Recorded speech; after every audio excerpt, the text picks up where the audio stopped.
Assalamu alaikum wa rahmatullahi ta'ala wa barakatuhu. Yan uwa, barkanmu da arzikin sake kasancewa da ku a cikin wannan channel namu mai albarka, wato Narami TV.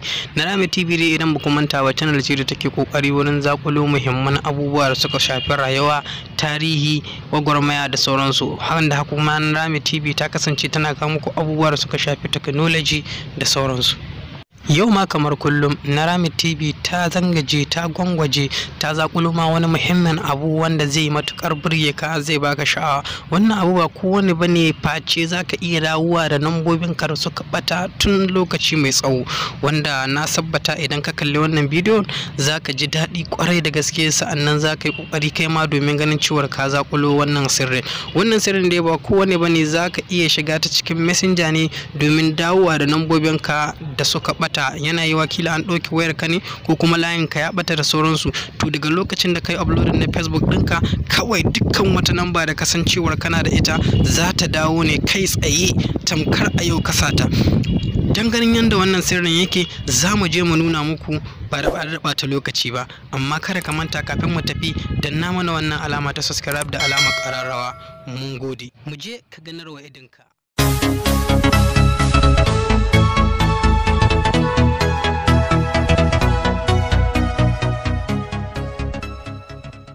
Dai mun zo domin nuna yadda wannan abun yake.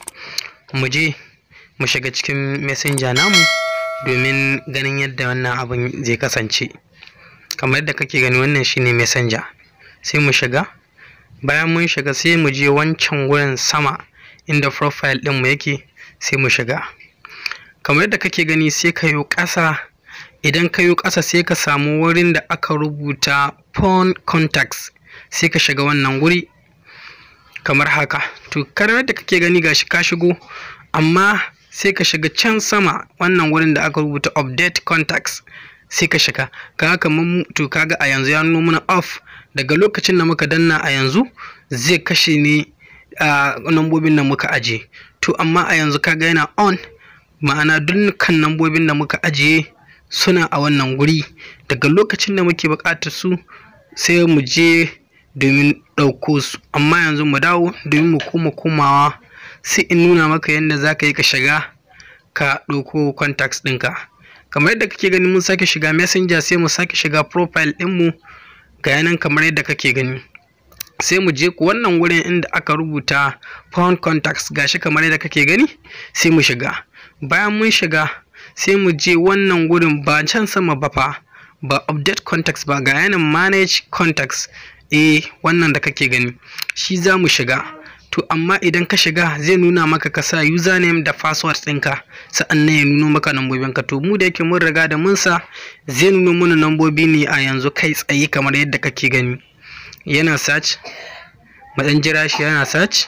To kamar da kake gani ya riga da ya kammala search, kuma a ga nambobin nan dukkan su da muka ajiye. Yanzu duk lokacin da muke buƙatar ganin waɗannan nambobin, daga lokacin da muka saka number mu da username ɗinmu, daga lokacin da muka saka number mu da username ka, kamar yadda kake gani ga ɗaya daga cikin nambobin nan na nuna ma misalin ta. Sai mu fito. Yanzu dukkan lokacin da muke buƙatar nambobin mu, daga mun danna wannan manage contact ɗin zai kama nambobin mu dukansu. Kada ka manta da danna mana alamar subscribe idan wannan bidiyo ya burge ka. Danna mana alamar ƙararrawa domin samun sabbin shirye-shiryenmu da zarar mun ɗora. Ai lakin da sharing. Mun gode.